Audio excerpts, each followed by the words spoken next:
മനുഷ്യ. ഇനി നീ വാ തുറന്ന നിന്റെ കാരണം പോയിട്ടോ.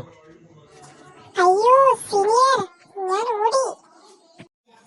അയ്യോ മൈഥിലി, ഞാനുണ്ട്, നീ നിന്നേ, ഞാനും. പാവാന്ന് തോന്നൂട. എനിക്ക് എസ് പറഞ്ഞൂടെ എന്റെ അടുത്ത്? നിനക്ക് അത്രയ്ക്ക് തന്നാണെങ്കി നീ കെട്ടിക്കോടെ. എനിക്ക് അതിന് വേണ്ട, എനിക്ക് ആ പൂച്ചക്കുഞ്ഞിനെ മതിയടാ. ശരിയാണോടാ ഋഷി? ഏത് ആ ഓടിയ കൊച്ചാണോ? അതെ, എനിക്ക് കണ്ടപ്പോഴേ ഇഷ്ടായിടാ. മറ്റേതിനെ പോലെയല്ല, നല്ല കൊച്ചാന്ന് തോന്നുന്നു. അത് വേണ്ടടാ, നിനക്ക് അതിന് ഇഷ്ടമില്ലെങ്കിൽ എന്തിനാ അതിനെക്കുറിച്ച് അനാവശ്യം പറഞ്ഞു നടക്കണേ? ഞാൻ അതിനെക്കുറിച്ച് സംസാരിക്കണ്ട.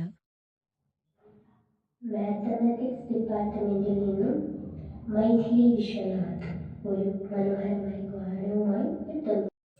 കിളി വന്നു കൊഞ്ചിയ ജാലകവാതിൽ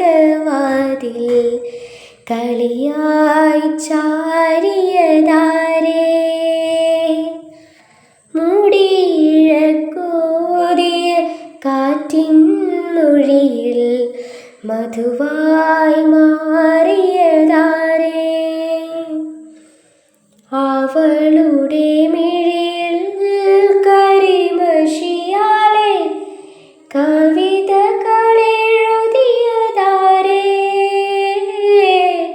നിനവുകളെഴുതിയതാരേ,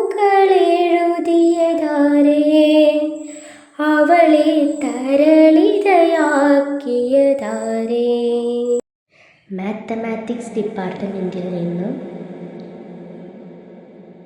ശ്രേയ ദേവ് ഒരു ഡാൻസുമായി വരുന്നു.